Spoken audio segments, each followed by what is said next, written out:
80வது சுதந்திர தினத்தை முன்னிட்டு லெஜண்ட் ரசிகர் மன்றம் சார்பாக மாநில செயலாளர் சுதாகர் அவர்கள் தலைமையில் சிறப்பாக இந்த சுதந்திர தினத்தை போற்றி கொண்டாடி இருக்கிறோம்.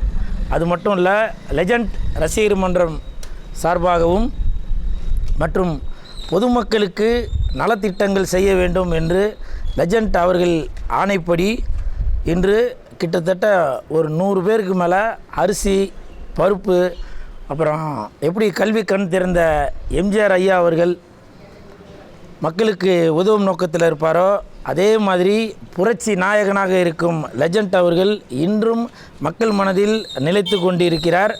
அதே மாதிரி கல்வி கண் திறந்த காமராஜர் ஐயா அவர்கள் எப்படி மாணவிகளுக்கு கல்வி ரொம்ப முக்கியம் அப்படின்னு அவர்களுடைய நலனின் கருத்தில் கொண்டாரோ அதே மாதிரி இளைய காமராஜராக இருக்கும், அதாவது எங்களுடைய கண்ணிற்கு, புரியுதுங்களா? இதை வச்சு நீங்கள் எதுவும் அரசியல் பண்ணாதீங்க. இளைய காமராஜராக எங்களுடைய கண்ணிற்கு, ஏன் ஓப்பனாகவே சொல்கிறேன், மக்களோட கண்ணிற்கு இளைய காமராஜராக தான் தெரிகிறாரு லெஜண்ட் அவர்கள். லெஜண்ட் வாழ்க! லெஜண்ட்! லெஜண்ட் வாழ்க! லெஜண்ட்! லெஜண்ட் வாழ்க! லெஜண்ட்! லெஜண்ட் வாழ்க! அவர் எப்படி காமராஜர் ஐயா அவர்கள் மாணவிகளுக்கு படிப்பு ரொம்ப முக்கியம்னு இருந்தாரோ அதே மாதிரி தான் இன்றைய இளைய காமராஜராக இருக்கும் லெஜண்ட் அவர்களும் மாணவிகளுக்கு பல உதவிகள் செய்து கொண்டிருக்கிறார். அதே மாதிரி படிச்சுட்டு சட்ட மேதையாகவும் பல பேர் வக்கீலாகணும் அப்படின்ற ஒரு கனவோடு இருப்பீங்க, சட்டம் தெரிஞ்சுக்கணும் அப்படின்னு இருப்பீங்க. அதை முதலில் வழிகொண்டவர் நமது அம்பேத்கர் ஐயா அவர்கள். அதே மாதிரி அம்பேத்கர் ஐயா அவர்களுடைய எண்ணம் என்னவோ அதே போல் நமது லெஜண்ட் ஐயா அவர்களும் மக்களுக்கு எல்லா சட்டத்திட்டங்கள் எல்லாமே தெரிஞ்சிருக்கணும், சட்டம் படித்திருக்கணும் அப்படின்ற ஒரு நோக்கத்தையும் வலியுறுத்தி கொண்டிருக்கிறார் லெஜண்ட் அவர்கள். ஸோ இந்த 80வது சுதந்திர தின நாளில் இந்த கர்ம வீரர் காமராஜர் ஐயா அவர்கள், புரட்சித் தலைவர் எம்ஜிஆர் ஐயா அவர்கள்,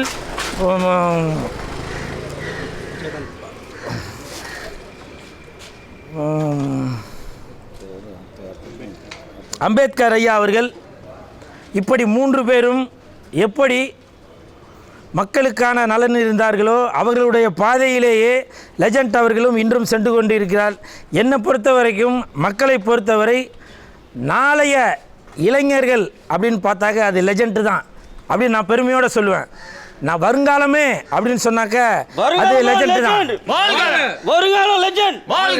நாளைய தலைமுறையை எல்லாரும் எதை நோக்கி போயிட்டுருக்காங்க அப்படின்னாக்க லெஜண்ட் அவர்களை நோக்கி தான். இப்படி லெஜண்ட் அவர்களுடைய பெருமை எவ்வளவோ இருக்குது. இப்போ கூட பாருங்கள், லெஜண்ட் குடும்பம், லெஜண்ட் குடும்பம், லெஜண்ட் குடும்பம், லெஜண்ட் குடும்பம், லெஜண்ட் குடும்பம், லெஜண்ட் குடும்பம், அப்படி நாங்கள் லெஜண்ட் குடும்பங்கள் எல்லாமே சேர்ந்து இன்றைக்கி மக்களுடைய நலனில் நாங்கள் எங்களால் முடிந்த உதவியாக லெஜண்ட் ரசிகர் மன்றத்தின் மூலமாக, சுதாகர் மூலமாக இப்படி எல்லாருடைய அரவணைப்போடும் இன்றைக்கி நாங்கள் மக்களுக்கு பல உதவிகள் செய்துட்டு வரோம். அது மட்டும் இல்லை, இன்றைக்கி கிட்டத்தட்ட 500 பேருக்கு மேலே பிரியாணி கொடுத்துருக்கோம்.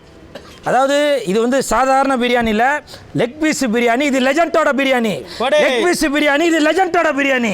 லெக் பீஸ் பிரியாணி, இது லெஜண்டோட பிரியாணி. சூடான பிரியாணி, இது சுதந்திர பிரியாணி.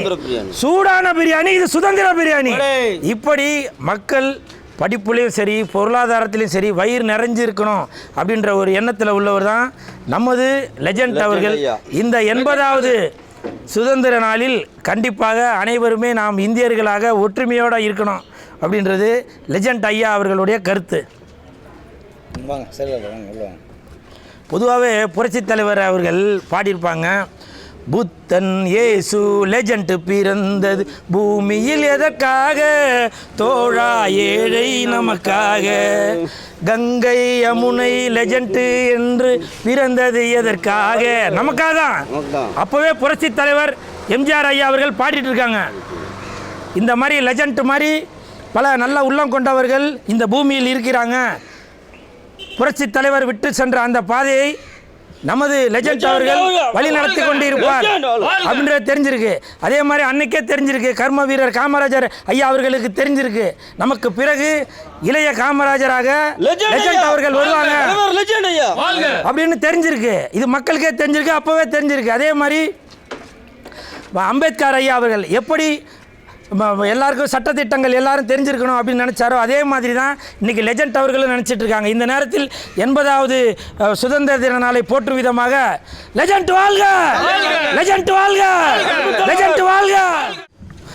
அதே மாதிரி லெஜண்ட் அவர்கள் காலையில் ஒரு விஷயம் சொல்லியிருந்தாங்க சுதாகர்கிட்ட. அது என்னென்னா, காலையில் 8:45க்கு புரட்சி தலைவர்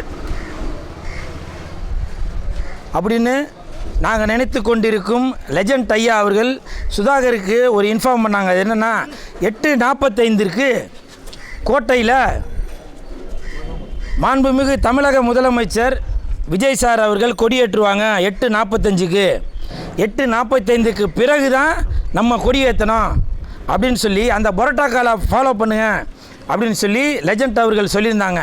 ஸோ இந்த நேரத்தில் லெஜண்ட் அவர்களுக்கு என் மனமார்ந்த நன்றியை தெரிவித்துக் கொள்ளுங்கள். ஏன்னா பல பேர் நம்ம தான் முன்னாடி இருக்கணும் அப்படின்னு நினைப்பாங்க. அப்படி இல்லை. இன்றைய முதலமைச்சர் விஜய் சார் அவர்கள் 8:45க்கு கொடி ஏற்றின உடனே பரோட்டா கால் படி அவர் ஃபஸ்ட்டு ஏற்றினதுக்கப்புறம் அப்புறம் நம்ம ஏற்றுவோம் அப்படின்னு சொல்லியிருந்தாங்க. இந்த நேரத்தில் லெஜண்ட் அவர்களுக்கு என் மனமார்ந்த நன்றிகளையும் வாழ்த்துக்களையும் தெரிவித்துக் கொள்கிறேன். பிக் பாஸ் வருது சார், எனக்கு கோபம்தான். இதுக்கு முன்னாடி டோல்கேட்டு வேல்முருகன் சார் இருந்தார்ல, முன்னாள் எம்எல்ஏ வேல்முருகன் சார், உங்களை தான் சார் கேட்குறேன். நீங்கள் அன்னைக்கு போராட்டம் பண்ணீங்களா வரக்கூடாதுன்னு? இப்போ அடுத்த பிக் பாஸ் சீசன் 10 வருது.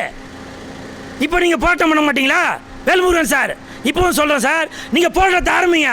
முதல்ல உங்களுக்கு நான் குரல் கொடுக்குறேன். பிக் பாஸ் ஒழிக, பிக் பாஸ் ஒழிக. நான் இப்போ சொல்கிறேன் வேல்முருகன் சார், தமிழ் என்ன கட்சி இது?